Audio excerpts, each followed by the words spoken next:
Welcome to Third Dimension TV. We are here with the Honorable Arthur Hanna Jr., my father. I am your host, Kwame Hanna, and today we're going to interview him as he tells us a few questions. Okay, today we're starting off with the first question. Can you tell us about your book? Your first book, Land, or is it your first book? Land, Freedom, and Return to the Fishing Village? That's right. Well, I have practiced since I've been, I was the director of the legal aid clinic at the law school here in Bahamas, the Eugene Hughes Law School. I made it a habit to take my study grant and to go and present papers abroad and to a number of countries. Oxford, Cambridge, Amsterdam, Belgium, United States, a number of places in the United States, and here in the Bahamas. So I had an accumulation of papers that I had put together, and I decided to use that as the basis for the book. But I also wrote another chapter as well to solidify it. So basically it's really a collection of speeches I would have made, or presentations I would have made over a number of years. But it's a book I put together during my sabbatical in 2010 when I took leave from my post. So I had a lot of time on my hands, and that's part of the work I did during my sabbatical. Amazing work. It was an amazing book. Can you tell me what inspired you to write this book? Well, I felt that I've been making a lot of these presentations and I needed to put them in a more permanent form. I'm getting on in age, and I figured it's about time I write a book. I started to write other stuff as well, but this was my first work that I ventured in. I'm working on two projects now. One that's almost finished. It's a play called Quariano's Event, and that's about the slave uprising in the 18th century, which is one of the earliest slave uprisings in the Caribbean, and it's here in the Bahamas by a white slave person named Quariano. I'm working on that as a play, and I've also putting together some memoirs about my time as a legal practitioner, as an activist, and to memorialize some of the things that I would have done over the years, so that my grandchildren will know, and my great-grandchildren will know that, well, my grandfather, my father, my great-grandfather was a fighter, because I may not be here to tell them that, I have to show them that. But I'm fighting with my last breath, and I want to put that as a standard for them to adhere to. Yes, sir. So, tell me, when you came up with the name for Land and Freedom and Return to the Fishing Village, what made you come up with the title for this book? Well, I was inspired by the late Carlton Francis. Some time ago, he was going to Miami, and he was minister. He had a diplomatic passport. He was Minister of Finance, I think, at the time. And the police stopped him, and they searched him. And he was angry when he came home, so he decided he was responsible for the airport. Customs, they were his management. He shut down the airport. For 3 days, no American here could travel back home. And he put things to a halt. And afterwards he was chastised in the House of Assembly. And in his defense, he made this speech, Return to the Fishing Village, in which he said, we're on a path now because we like air conditioning, we like nice cars, where we are giving our resources out to foreigners and allowing them to develop our country for us. He said there's another path. That path is an easy path, but you'll never own anything. There's another path that is a harder path, it's a rocky road, it's a struggle. You have to make sacrifice. But eventually you'll have nice cars and you'll have air conditioned units, but you'll own the resources. And this was returned to your fishing village roots.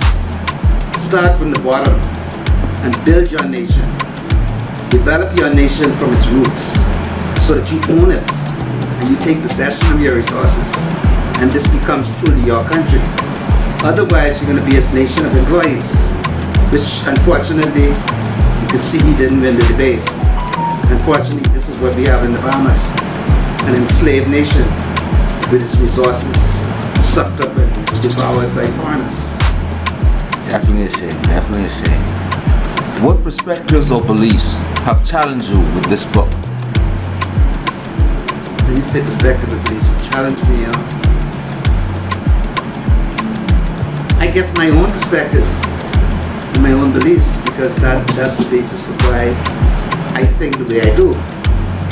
It's about empowerment, it's about self-sufficiency, it's about claiming your right to control your resources as a people, to acknowledge your past, and to claim your roots. And this includes, before the Europeans enslaved Africa. Africa was an intelligent country, they had laws, they were civilized. They had their own regulations and laws and culture. And we need to revisit those laws, and particularly in areas like land law, where, we have a concept called generational property. That comes from Africa. And that's one of the things we need to reclaim. Generation property is not recognized by the legal system. It operates outside the legal system. But it survived slavery, and it survives to this day. The enslaved people brought it with them. And when they owned land, this is how they owned land. The land could never be sold, and it was there for generations to come in perpetuity, and for all the ancestors, and for those who have control of it. So you just didn't own property for yourself. You owned it for the ancestors and for your descendants in perpetuity. So this is a serious obligation, and it's something that is an African concept. Now this is the thing that we need to reclaim, our own cultural identity. We have a legal system that comes from Europe. It's based on the feudal system, on enslavement of peoples and enslavement of resources. And so this is what the kind of things that inspired me in putting together this book I did. What is the most difficult part about writing a book? To get started and to be consistent with it. I mean, it's not easy. So many distractions in life. Your parents, your brother, your sisters. You all have distractions. Your lovers.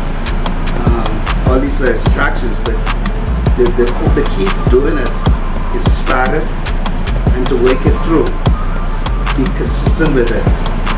And eventually, the first day you start with a few lines. The next day, that's a few paragraphs. Next day, you have a chapter, your pages. Then, if you consistently do that, the chapters go into pages, the pages go into books, and the books go into volumes. It's a question of, being consistent. There's a saying, the revolutionaries use, luta continua. The struggle continues. Well, the writing is like that. It's a struggle that you must continue until you reach the source of your goals. So how long have you practiced law? Oh my, I was called to the bar in 1977. So how many years is that? 87, 97, 17, 12, 18, 19, 20, 50 odd years. 50 odd years. From 1977 to now. What are some of your favorite books? Franz Fanon, The Wretched of the Day. Marcus Garvey's Philosophy and Opinions. Sex and Race by C.L.R. James, not by J.A. Rogers. The Black Jacobins by C.L.R. James.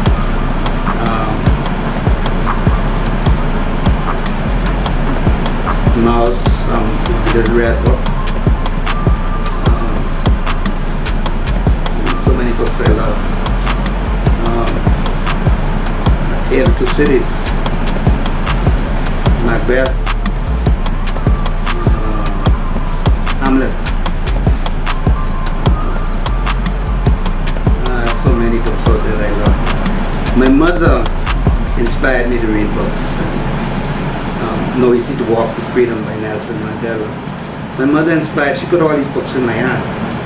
So, my love of books come from her. So these are the type of books she inspired me to read. So they resonate with me and they fit within my mindset. Beautiful, beautiful. Can you tell us about your website? It's not active now.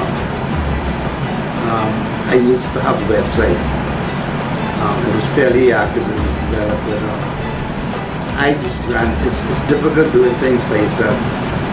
We had a Congress, Pan-African, African National, the Bahamas Pan-African National Congress, and we had a website, but the way it became so vigorous, and there wasn't enough hands on board. It's difficult to keep doing it yourself. So it was fairly active to a point, but at some stage the Congress didn't move forward because the members weren't actively engaged in pursuing it. There was a point where I said to them, look, you don't need me to be leader of this Congress. You need to take charge of it and you need to own it. So I wrote a constitution. Everybody's willing to pass a constitution without reading it. And at that point, I realized that I didn't want to be a political leader in the framework of the leadership we have today. We are party members who just follow blindly. I wanted to inspire a movement where people took ownership of what they were doing. And part of that would be to study the Constitution and own it. Change it and mold it into the world we want it to be. And I couldn't inspire the members to do that. So unfortunately, I couldn't pursue it further. It's one of my greatest disappointments because it was a vision that I had that I wanted to inspire a Pan-African movement here in the Bahamas. And it just, my people are kind of lazy when it comes down to doing things like study, hard work. Most definitely. Can you tell us, are you willing to share with us your favorite meal? My favorite meal? I tell stew. If you could choose a superpower, sorry, were you about to say anything? No. If you could choose a superpower, what would you choose? Superpower? Yes, sir. United States of Africa. Okay. It's a power in my mind. Yes, sir. A nation in my mind, a nation waiting to be born. It's a nation that Marcus Garvey dreamed of, Kwame Nkrumah dreamed of. It's a nation that inspired the formation of African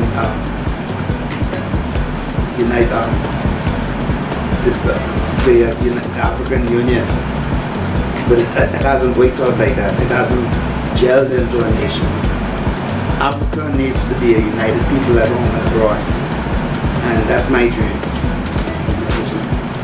If space travel were safe, would you be a space tourist?